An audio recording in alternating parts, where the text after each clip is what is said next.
पढ़ाई लिखाई पे ध्यान दो, जिंदगी में भी बहुत टाइम है आपके लिए।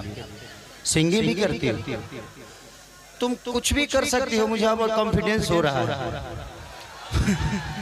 बट बेटा रुक जो, अभी तो टाइम आता।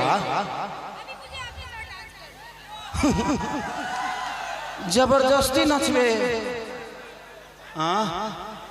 बड़ा बड़ा मन बढ़ू लगी भी। अरे कोई बात नहीं। क्या नाम है आपका? तार काजल नाम हो।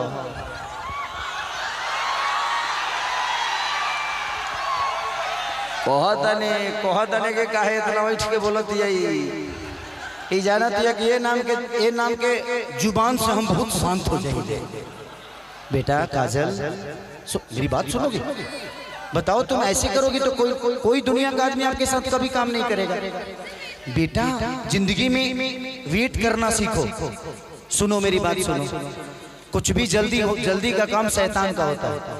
जिंदगी में वेट करोगी ना तो बहुत आगे जाओगी। एक बार हम कर लेंगे तो चली जाओगी।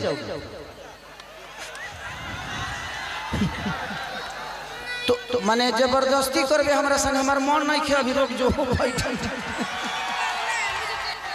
तोरा करे के हमरा नहीं खे करे के। अभी एगो करे लगी ए भाई तो गजब खत्म भी। अरे बेटा हम एगो केगो करे लगी रे, जैसे करी ले वैसे ही करी।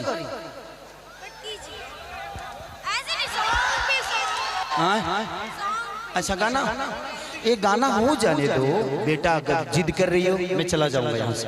अब बैठो, एक गाने हो जाने दो। जो तुम्हारा फेवरेट गाना हो कौन सा है? अरे कौन फेवरेट गाना है बताओ, कौन गाना? कलम चबागल। हाँ बैठ।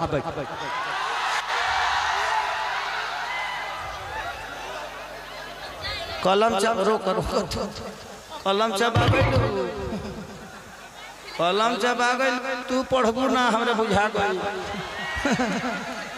तू ना पढ़बू। बताई है लड़की के हम का तो ही कोई नहीं। हाँ ए कुर्तवा खोल दी। ओकरा बाद ना ओकरा बाद कहे के लुंगियो खोल दी। बोक कही कर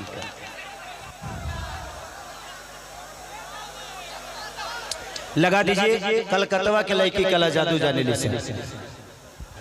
जिंदगी में किसी के साथ कुछ कर लेना मायने नहीं रखता।